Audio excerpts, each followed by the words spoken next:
ನಮಸ್ಕಾರ. ಹಂಪಿಯ ಮತ್ತೊಂದು ವಿಶೇಷವಾದ ಸ್ಥಳಕ್ಕೆ ಬಂದಿದ್ದೀವಿ. ಇದು ವಿಜಯ ವಿಠ್ಠಲ ದೇವಸ್ಥಾನದಿಂದ ಬರ್ತಕ್ಕಂಥ ಒಂದು ಮಾರ್ಗ. ಇಲ್ಲಿ 2 ಅಂತಸ್ತಿನ ಒಂದು ಮಂಟಪ ಕಾಣಿಸುತ್ತಲ್ಲ, ಅಲ್ಲಿಂದ ಈ ರೀತಿಯಾಗಿ ಬಂದರೆ ನಮಗೆ ಒಂದು ಹಾಳು ಬಿದ್ದಂತಹ ಒಂದು ಮಂಟಪಗಳು ಪಕ್ಕದಲ್ಲಿ ಒಂದು ದೇವಸ್ಥಾನ ಕೂಡ ನಾವಿಲ್ಲಿ ನೋಡಬಹುದು. ತುಂಬ ಸುಂದರವಾಗಿದೆ ಮಂಟಪ.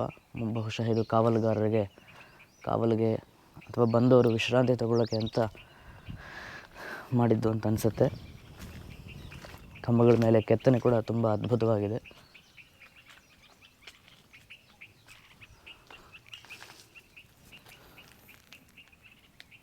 ನಾಟ್ಯ ಸುಂದರಿಯರು, ವಾದ್ಯ ಬಾರಿಸ್ತಕ್ಕಂಥವರು, ಆನೆ, ಹನುಮಂತ, ಮೇಲೆ ನಂದಿ ಅಥವಾ ಯಾವುದಾದ್ರೂ ದೇವಸ್ಥಾನವೂ ಇರಬಹುದು ಅಂತ ಅನಿಸುತ್ತೆ. ಇದರ ಪಕ್ಕದಲ್ಲೇ ಇಲ್ಲಿ ನೋಡಿ, ಯಾಕೆ ನಾನು ದೇವಸ್ಥಾನ ಅಂತ ಇದನ್ನು ಹೇಳ್ತಿದ್ದೀನಿ ಅಂದರೆ, ಇಲ್ಲಿ ನಮಸ್ಕಾರ ಮಾಡೋ ಒಂದು ವಿಧಾನ ಕೊಟ್ಟಿದ್ದಾರೆ, ಯಾವ ರೀತಿ ನಮಸ್ಕಾರ ಮಾಡಬೇಕು ಅಂತ.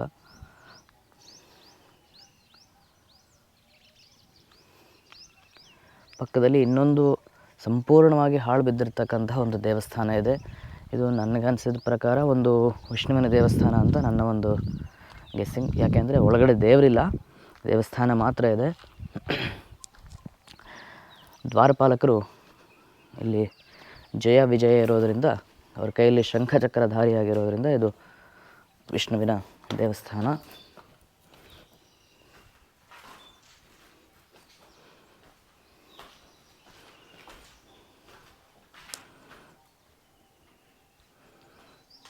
ಇಲ್ಲಿ ಜಯ ವಿಜಯ ಇರೋದರಿಂದ, ಅವ್ರ ಕೈಯಲ್ಲಿ ಶಂಖಚಕ್ರ ಇರೋದರಿಂದ ಇದು ಒಂದು ವಿಷ್ಣುವಿನ ದೇವಸ್ಥಾನ.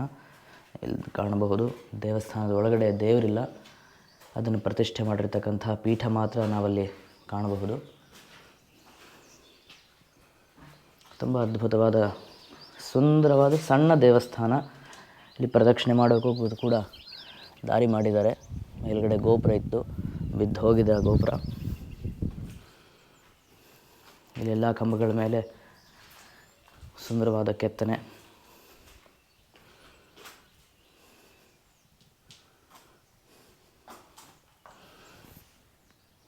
ಯೋಗ ಲಕ್ಷ್ಮೀ ನರಸಿಂಹ,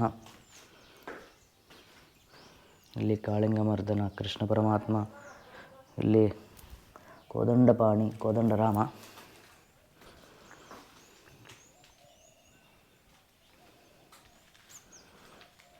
ಇಲ್ಲಿ ಚಕ್ರ. ಬಹುಶಃ ಇಂತಹ ಒಂದು ದೇವರು ಇಲ್ಲಿ ಇರಬಹುದು ಅಂತ ಅನಿಸುತ್ತೆ. ತೊಡೆ ಮೇಲೆ ವಿಷ್ಣುವನ್ನು ಕುಳಿಸಿಕೊಂಡಿರ್ತಕ್ಕಂತಹ ವಿಷ್ಣು. ಇಲ್ಲಿ ಗಣಪತಿ,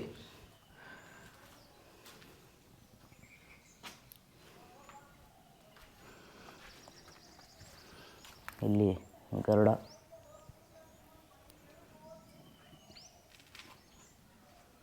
ಈ ರೀತಿಯಾಗಿ ಸಣ್ಣ ಪುಟ್ಟ ದೇವಸ್ಥಾನಗಳು, ಶಿಥಿಲಾವಸ್ಥೆ ಆಗಿರ್ತಕ್ಕಂಥ ದೇವಸ್ಥಾನಗಳು ಹಂಪಿಲಿ ತುಂಬ ಸಿಗ್ತವೆ.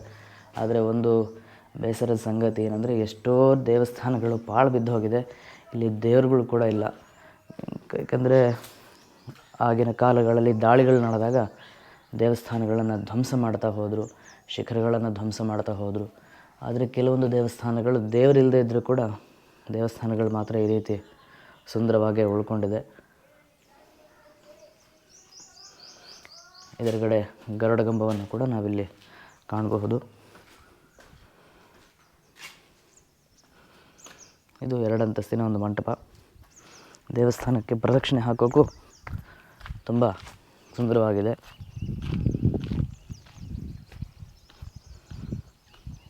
ಎಂಥ ಅದ್ಭುತವಾದ ದೇವಸ್ಥಾನ. ಮೇಲೆ ಗೋಪುರ ಕೂಡ ಇತ್ತು, ಆದರೆ ಗೋಪುರ ಬೀಳಿಸಿದ್ದಾರೆ. ಗಾರೆ, ಇಟ್ಟಿಗೆಗಳನ್ನು, ಸುಣ್ಣಗಳನ್ನು ಬಳಸಿ ಈ ಗೋಪುರಗಳನ್ನು ಆಗಿನ ಕಾಲದಲ್ಲಿ ನಿರ್ಮಾಣ ಮಾಡ್ತಾಯಿದ್ರು. ಇವಾಗಿನ ಥರ ಸಿಮೆಂಟ್ ಇರಲಿಲ್ಲ. ಹಾಗಾಗಿ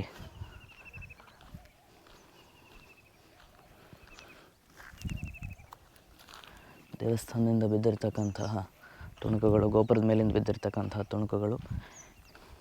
ಇದು ಅಭಿಷೇಕ ಮಾಡಿದ ನೀರು ಹೋಗಲಿಕ್ಕೆ ಅಂತ ದಾರಿ.